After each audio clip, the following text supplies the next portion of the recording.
Salam müəllimlər, hər vaxtınız xeyir olsun. Yenə sınaqla gəlmişəm.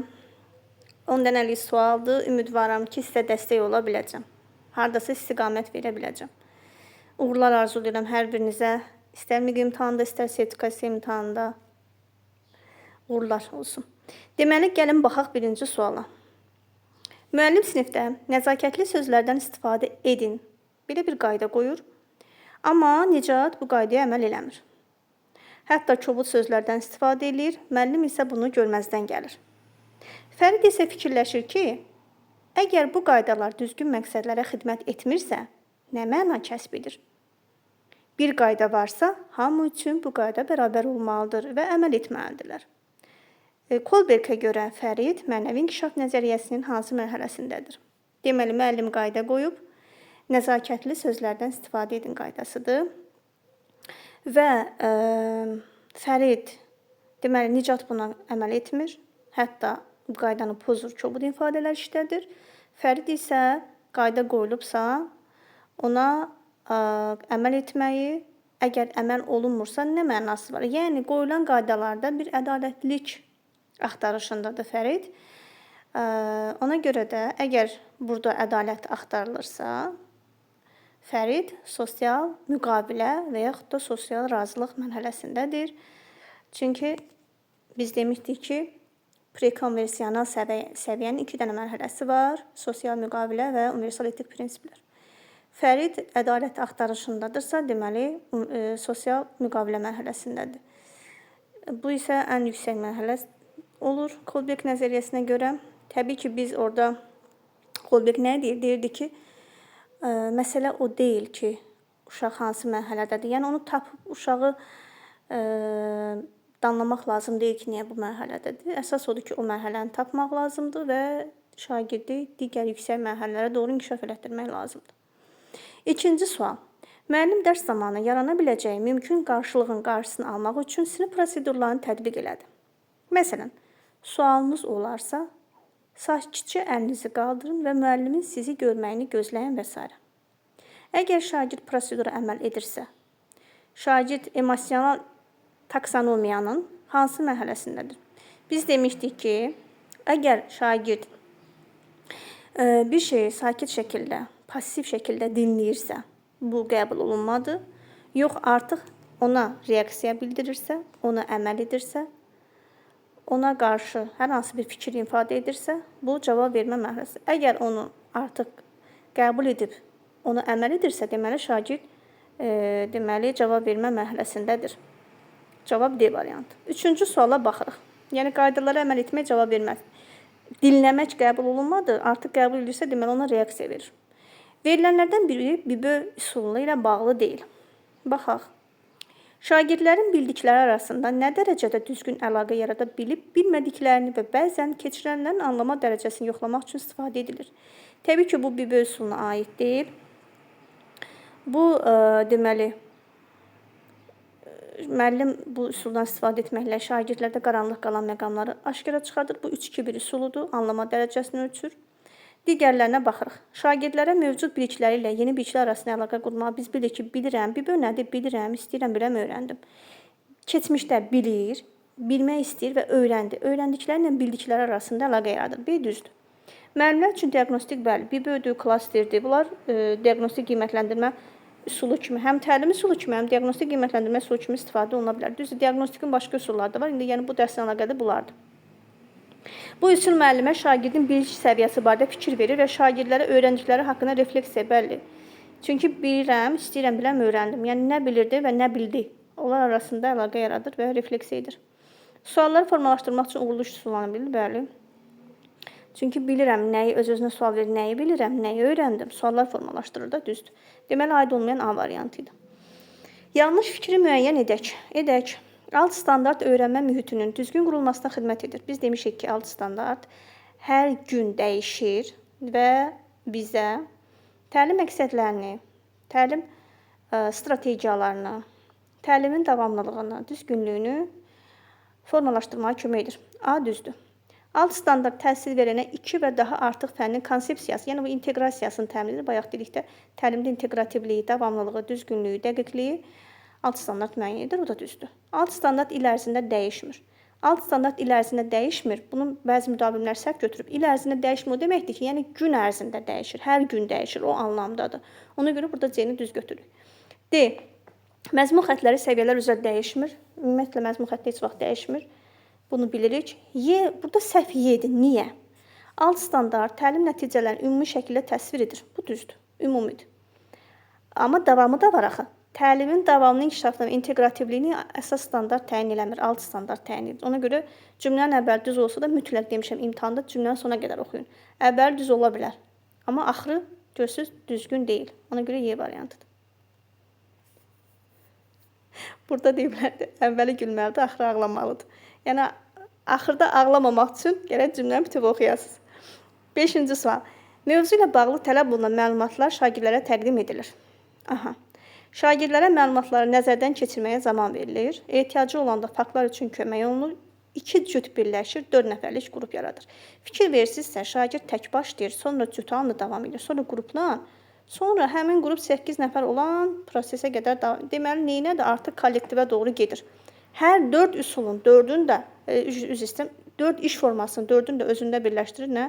Qar topu üsulu, bəli. Asan bir sual idi.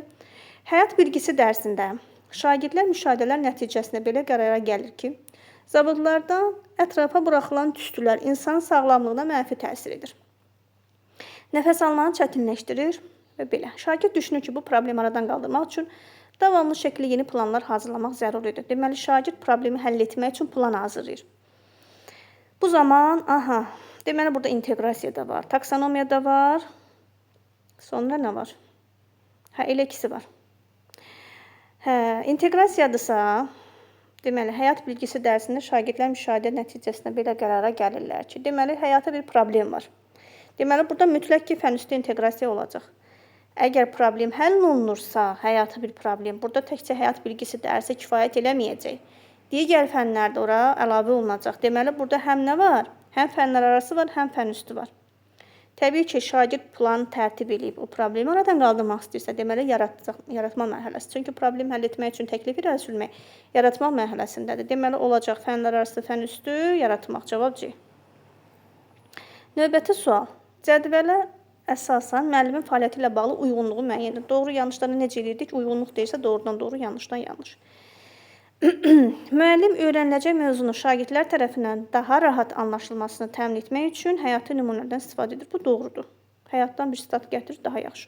Hətta şagirdin öz həyatından olanda daha yaxşı qavrayır. Bu düzdür. Müəllim bütün şagirdlərin dəyərli olduqlarını hiss etdiyi müsbət və inklüziv yaratmaq üçün onlarla tanış olmağa vaxt ayırır, onların maraqlarını öyrənir və maraqları tədris prosesindən nəzərə alır. Çox düzgün, çox peşəkar bir fəaliyyətdir. 2 də düzdür. Deməli, 1-2 düzdürsə, mühtəmələn 3-4 də düzdür. Amma nə edirik? Sonda ağlamamaq üçün hamısını oxuyuruq. Müəllimin şagirdlərin yol verdiyi səhvlərə düzgün münasibət göstərərək onları istiqamətləndirilməsi, səhvlərdən öyrənmək mədəniyyətini formalaşdırmağa və öz səhvlərinin inkişaf üçün fürsət görməyə kömək edir. Nə gözəl bir fəaliyyət, çox düzgün bir fəaliyyət. Müəllim ilin əvvəlində şagirdlərə çətinlik dərəcəsi müxtəlif olan suallar verərək onlar haqqında məlumat əldə etmək istəyir. Bu da düzdür, hər kəsin öz səviyyəsini yoxlamaq istəyir, açıq tipli sual verməklə mübahisəli sual vermək düzdür. Deməli, hamısı düz olduğuna görə cavab 1-2 Y variantı. 8. Təlim üsullarını düzgün yerləşdirin. Bilirəm ki, bu suallardan ötürü ürəyimiz gedir. Ona görə də bundan salmışam. Görək. Şagirdlər səslənən fikirləri mühakimə etməməli, hər bir fikrə mümkün həll yolu kimi baxmalıdırlar. Deməli, burada nəyə fikir veririk? Deməli, hər hansı bir üsulun xüsusiyyətini, bir üsul haqqında ətraflı bilməliyik ki, 2 xüsusiyyətini oradan tapaq və üsulları eyniləşdirək. Deməli, 1, 2, 3 burada var, A, B, C burada var. Baxırıq, məsələn, A, B, C-yə birinci növbədə ona baxaq. Müəyyən situasiyalarda çıxış yollarını tapmaq, onları təhlil etmək, daha səmərəli həll yollarının tapılmasıyla bağlı qərar qəbul etmək. Deməli, bu müzakirə üsuludur. Deməli, 1-də A olacaq, mühtəmələn A-dır. 2-yə baxırıq, əvvəlki bilik və təcrübə yeni biliklər arasında əlaqə yaratmaq. Deməli, bu BİBÖ üsuludur. Deməli, biz BİBÖ-nün xüsusiyyətini tapmalıyıq. Şagirdlər mövcud biliklər, yeni biliklər arasında əlaqə yaratmaq imkan verən həm iş üsulu, həm də müəllimlər üçün diaqnostik qiymətləndirmə üsulu. Bu BİBÖ-dür. 2 olacaq B. Fikri lakonik və dəqiq ifadə etmək. Bu Sinkveyn üsuludur. Deməli, biz Sinkveyn üsulunu təyin edəndən sonra onun xüsusiyyətini yuxarıda axtarırıq. Təbii ki, az sözlə fikrini ifadə edə bilmək bacaran formalaşdırmağa kömək edir. Deməli, nə olacaq? 1A, 2B, 3-də C. Cavab olacaq Y variantı. Bax, imtahanda da gözləməyin ki, rahat sual düşəcək. Belə suallar düşəcək. Biz ona görə də hər bir üsulun xüsusiyyətlərini bilməliyik. 9. Riyaziyyat dərsində şagird lövhədə məsələ həlli zamanı hesablamalara səhvə yol verdiyinə görə məsələnin cavabını tapa bilmir. Bu zaman müəllim hansı rəyi verər ki, bu şagird üçün daha məqsədə uyğun olsun?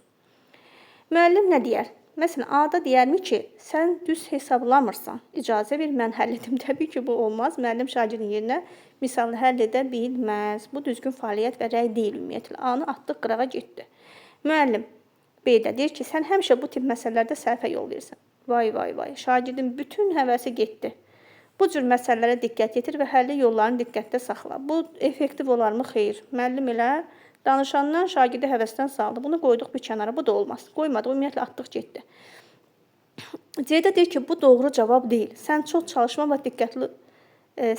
çalışmaq və diqqətli olmaq lazımdır.